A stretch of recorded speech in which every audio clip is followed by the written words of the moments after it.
So one of the first things we have to look at is why do we do our subnetting? One of the big things that we have is, let's say we have a network like 2.168.0.0. What computers can computers on this network communicate with? Without a subnet mask, we don't know. For example, if it's 255.255.255.192, for example. What that does is it tells us that these 255s lock in these octets, these groups, so that they don't get a change. This number is not a 255 number, so this octet can change. So let's break this 192 into binary. If you don't remember how, again, let's draw out our chart. 1, 2, 4, 8, 16, 32, 64, 128. You start with, on the right hand side, start with 1 and you keep doubling it. 1, 2, 4, 8, 16. And because we're dealing with an IP address, everything is broken up into groups of 8 bits. So does 128 go into 192? Yes. Minus 128. Does 64 go into 64? Yes, it does. With a remainder of 0. Does 32 go into 0? Does 16 go into 0? 8, 4, 2, 1, none of them go into 0. So the important number here is, what is the last one, or the first one, depending on your perspective?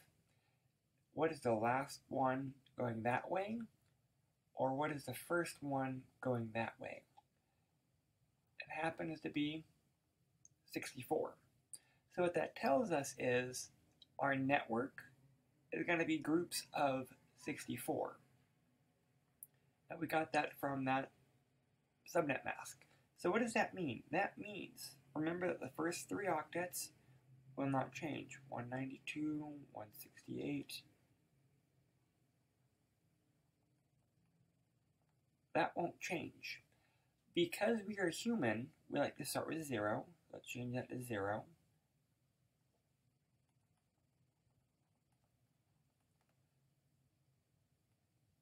And all we're doing is we're incrementing by our group number size.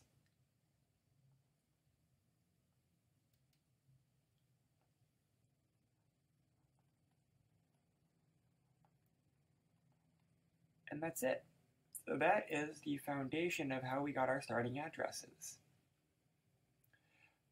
So I thought we said we could use 64 numbers.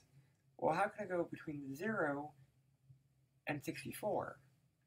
Because when we add, we have to make sure that we're including 0. So this range is actually between 0 and this one's going to be 27, 191. That'll be good enough for us for right now. So this is our start number. This is our end number. These are actually specialized items. The start number is also called the network ID, and the end is called our broadcast. In the middle is our range. That's what we get to use. What is between 0 and 63? We can use any address between 1 and 62 for our devices. Those can all communicate. What's between 64 and 127? Or what's between 128 and 191? Keep in mind, the first 3 octets are still there, 192.168.0. Those are still here. It's just, instead of trying to always write them, I'm shorthanding it a little bit. So between each range, these guys can communicate with each other. So this group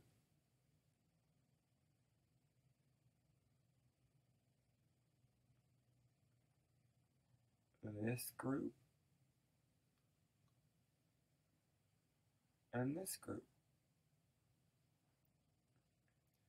they can all communicate with one another, but they cannot communicate between groups.